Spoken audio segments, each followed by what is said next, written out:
ऋषि कश्यप ने भगवान शिव को क्यों दिया था श्राप? जानिए किस तरह गणेश जी को भुगतना पड़ा था इसका परिणाम। भगवान शिव के कोप का अन्य लोग यहाँ तक कि उनका परिवार भी शिकार हुआ हो, इसके किस्से तो बहुत मिलते हैं, लेकिन इस बात को लेकर कथा बहुत कम मिलती है जिसमें किसी ने देवाधिदेव महादेव को श्राप दिया हो और उसका कोपभाजन उनका परिवार बना हो। आज हम आपको एक ऐसी ही कथा बता रहे हैं जिसमें न केवल उन्हें श्राप मिला बल्कि उसका परिणाम उनके पुत्र को भोगना पड़ा।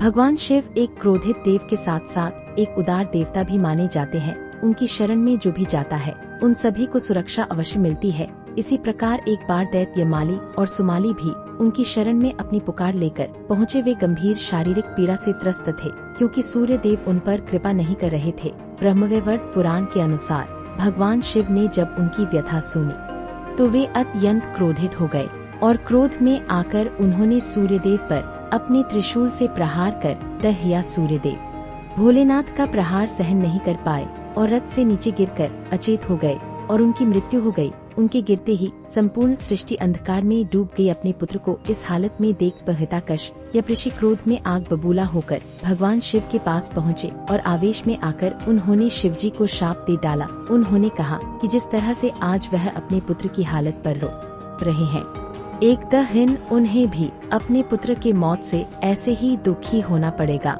जब भगवान शिव का क्रोध शांत हुआ तो उन्होंने देखा कि संपूर्ण सृष्टि में अंधकार है। तब उन्होंने सूर्य देव को जीवन दान देने का फैसला दिया, लेकिन जब उन्हें ऋषि कश्यप के श्राप के बारे में पता चला तो उन्होंने अपने परिवार को त्यागने का फैसला लिया। ब्रह्मा जी के बहुत अनुरोध पर ऋषि कश्यप ने अपने श्राप पर पुनर्विचार किया। उन्होंने कहा कि शिव जी का पुत्र उनके ही हाथों अवश्य मारा जाएगा, लेकिन मेरे पुत्र के भांति ही उसे जीवन दान अवश्य मिलेगा। ऋषि कश्यप का श्राप कैसे हुआ? फलित ऋषि कश्यप के श्राप का ही प्रभाव था कि भगवान शिव ने क्रोध में आकर अपने पुत्र गणेश का सिर धड़ से अलग कर दिया था।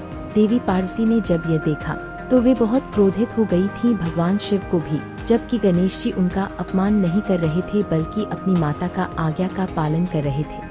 तो उन्हें अपने ही पुत्र का वध करने का बहुत दुख होने लगा। तब सभी देवताओं ने मिलकर शिवजी से बालक को पुनर्जीवित करने का अनुरोध किया, क्योंकि माता पार्वती के क्रोध के कारण संपूर्ण सृष्टि में हाहाकार मच गया था। तब भगवान शंकर के कहने पर विष्णु जी एक हाथी का सिर काट कर लाए और वह सिर उन्होंने उस बालक के धड़ पर रखकर उसे जीवित कर दिया। तभी से भगवान गणेश का नाम गजानन पड़ गया। अब यह सब जानकारी पुराणों द्वारा ली गई है। ऐसे ही और धार्मिक जानकारी और कहानियों के लिए सब्सक्राइब करें हमारे चैनल कहानी को और कमेंट में अपना राय जरूर दें।